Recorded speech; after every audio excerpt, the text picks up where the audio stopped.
Hi all, this is your Professor Ian. This is a video lecture on Apollo and Dionysus. Uh, the reason I'm lecturing on these two gods is because they present a classical pairing of opposites that people have used to think about the Greek relationship with mythology and the gods for a long time. So I'm just going to go through these two gods and think about how they represent two kind of polar opposites, and yet how they're connected for Greek mythology.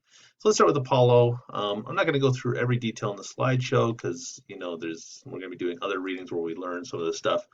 I just want to concentrate on some of the details. One interesting thing, Apollo, as you can see from the family tree, he's solidly part of this mythological family, right? All his parents can be traced back to Uranus and Gaia directly, right? So he is very much part of the god family, even though he's born out of wedlock, more or less, right? He's not the son of Zeus and Hera, and Hera doesn't like him because of that. He is still, Leto is still the direct descendant of Uranus and Gaia. So that's an interesting thing, and we'll contrast that with Dionysus later. His story. I won't go through this in detail. We're going to be learning about this, but again, he is the solid, family descendant of the original gods. So he's very much deserving of his place on Mount Olympus in a way that Dionysus is not as much, right? Because Dionysus is half mortal and half from Zeus. So a very different origin story, right? And I'm taking this information. If you want to go through this in my PowerPoints in more depth, that's totally fine. This is coming from the hymn to Apollo, one of those Homeric hymns we've been talking about. I just boiled down some of the details. So to get into Apollo, very complex deity. He's sometimes just thought of as like the sun god or the god of rationality, but there's a lot of different sides to him. He was a god of shepherds, associated with music, right? He's the first musician. Um, he and Hermes are usually associated a lot with music, as well as Dionysus. He was the god of medicine, philosophy. He kind of replaced some of the earlier Greek sun gods to become the son of the god, or the god of the sun, sorry. That's why when you're reading text, you'll see this epitaph attached to him, Phoebus, which means bright, right? So, the Greeks love to attach descriptive words to gods, right? It kind of increase their grandeur, and it's also good for oral poetry because you can add this extra flourish, and it's easy to remember, right? Because everybody calls him Phoebus Apollo, right? So it's kind of like this honorific that you add to his name. It just means bright. He's a super important figure. He's one of the Olympian gods, but he's important. He's like one of the more important one of the 12 Olympian figures because he's the god of the oracles. So he became an intermediator between the gods, Zeus especially, and men, right? He would offer omens and ways to decipher the wills of the will of the gods through the visitation of the oracles. And the oracles, the Apollo's oracles in ancient Greece were extremely popular. People would come from outside kingdoms to get omens and readings from these oracles, right? And they were all over the Greek Empire, right? This was a huge part of Greek life, were these Apollonian oracles. The oracle, right? So it's a vital part of religious and civic life. Also, Apollo, like Poseidon and Zeus, was very prolific in his lovers and children, which is a sign of an important god as well, right? Hades has one child in some myths. In some myths, he doesn't have any children, so it's interesting to compare that kind of thing, right? Apollo also had a temper. We're going to see this in the Odyssey. There's a description of him murdering the woman who attacked his mother Leto, and getting his revenge. Him and his sister Artemis take this guy down, right, and extract a pretty brutal revenge on him. There's also the typical kind of tale of a Greek god. He's challenged by, in this case, by a satyr, half man, half usually goat leg, kind of bestial human figure, so not a god, but he's challenged by this guy to a music contest, which is of course foolish. You don't challenge a god of music to a contest. And so when Apollo wins, he flays him alive, right? Marsyas, he flays Marsyas alive, which means he skins him alive as punishment. So Apollo, although he's the god of rationality and the oracles and philosophy and medicine and all these really kind of like cerebral pursuits, he's also has this really brutal temper, right? Revenge is sweet for Apollo. He's also associated with a number of loves, right? As I mentioned earlier, I won't go through these in depth. Interestingly, he's associated with both male and female lovers. He has tons of children, but he also had a number of male lovers that are important in, in this case, Cyparsius or Cyparissus. Sorry, I trip over some of these names too, so don't feel bad about that. Right after he died, he became the cypress tree. So there's a lot of these like stories of his lovers that explain natural phenomena in the world. You get a lot of that in Greek myth.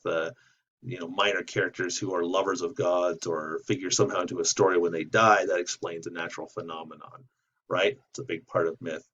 Or Hyacinthus, his lover, when he died after Apollo accidentally killed him in a discus accident, he became the flower, and apparently that's because the inside of the flower of this plant looks like the Greek word that is a word of lamentation. I.e., you'll see this in some of the plays when we get into that. And apparently that flower is supposed to look like that. I don't really see it, but apparently that's what the roots of it. So interesting little side story. More stuff. I won't go through all this. This is just to show you some of his, his lustier side, right? And I also wanted to mention he is the father of Asclepius, who became another god of medicine later on, who was born half mortal, half from Apollo, but eventually ascended to godhood, kind of like Dionysus, and eventually had his own cult and his own following. Even though he's not one of the major gods, he still had a following. That takes us to Dionysus. So Dionysus, interestingly, is not of total god stock, right? He's the son of Zeus, who impregnated Semele, who was a daughter of Cadmus, who was a great king and demigod figure in Greek mythology, but not a god. So then you might have remember from earlier readings hearing about Dionysus being sewn into Zeus's leg. That's because Hera tricks Zeus into showing Semele his true form, and when a mortal sees a god in their true form, they can't take it, right? You die, right? And so Semele dies, but Zeus is able to rescue the fetus and sew it into his leg, and that's why he ended up giving birth in a way to Dionysus, carrying him to term in his leg, sewn in there. So another nice fun detail to the story. So then he's brought up by nymphs. We'll go into all this. I did want to mention Dionysus was the inventor of wine. His first lover, Ampelus, is killed, and his tears mixed with the blood of Ampelus and transform into grapevines. So a fun story for the origin of wine. And Dionysus teaches Icarus, the shepherd. That's not the same Icarus, the son of Daedalus, the one who flies too close to the sun. This is a different figure from Greek myth, also named Icarus. He's just a shepherd. This is the only story he appears in, as far as I know. Teaches Icarus to make wine. He gets some other shepherds drunk. They don't know what's happening, and they end up murdering Icarus, which I think is another interesting and fun detail to the story. But anyways, that's the story of the origin of wine that comes from Dionysus and his mourning for his first lover. And then we get, of course, Hera bedeviling Dionysus. Happens a lot in myths. Hera, bedevils a lot of Zeus's illegitimate offspring. He ends up wandering through places like Egypt and Syria. He collects this following of different minor mythological figures from those places and female followers called Maenads.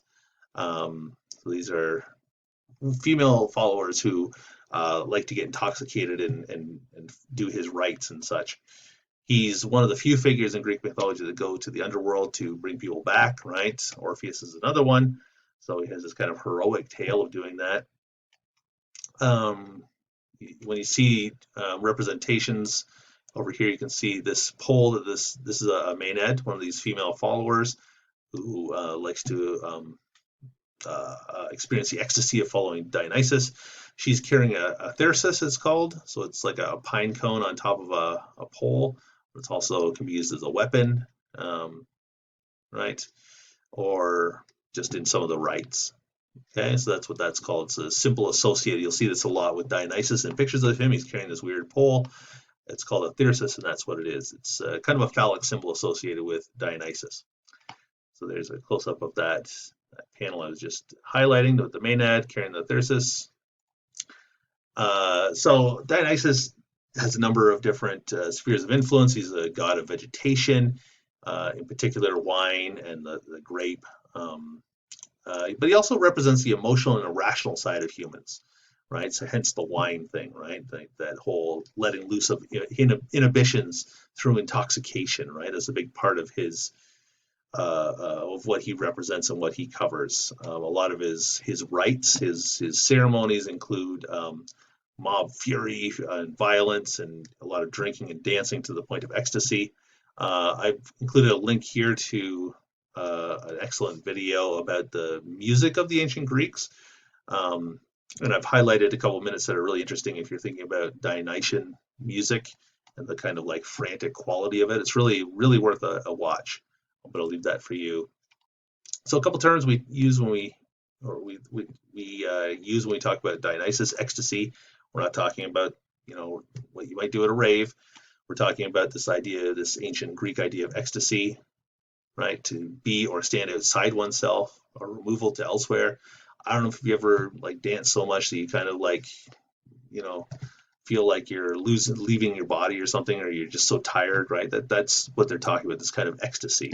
And you get this through dance, through intoxicating intoxicants, things like that, or through physical activity. And there's a lot of ceremonies in different cultures where they try to reach a state of ecstasy outside of your own body through different things like physical fatigue or exercise and such. Also in his ceremonies, there's something called sparagamus, which is the eating of still living animals, right? So in this panel, you can see she's ripping apart what looks like a rabbit and eating it alive, right? That's called sparagamos. It was part of his rites. So people would be drinking and dancing to the point of ecstasy, and then engaging in these kind of violent ceremonies. And I found a death band called Sparagamos as well, which I thought I'd share with you. They look pretty dangerous. There's also the omophagy, the idea of omophagy. I'm just going to skip through some of this actually because we need to get to the end. There's a couple slides about other death metal bands. Anyways, what I wanted to talk about was not that one. There's an alternate story for Dionysus. You might want to read through that. He's also associated with the ancient dramatic festivals of Athens that led to the golden age of Athenian drama. We'll talk about that more when we get into Oedipus Rex. What I wanted to look at was the comparison of these two figures, right? Nietzsche, if you might have heard of Friedrich Nietzsche, the philosopher, he was the one who kind of made this, or popularized this comparison, the Apollonian and the Dionysian aspects of Greek culture, right? You have the Dionysian, right, which is the irrational drives that motivate humans, versus the Apollonian rational control over our desires. And this is what a lot of people point to when they're looking at these two gods and why they're so important to the Greek pantheon, is because they represent these two opposite sides of human nature, which are essential to every human being, right? Apollo is all about knowing yourself, know thyself. That was one of the maxims written on all his oracles. But Dionysus is all about respecting and understanding your irrational side. And how they go together really explains a lot about how the Greeks thought about mythology.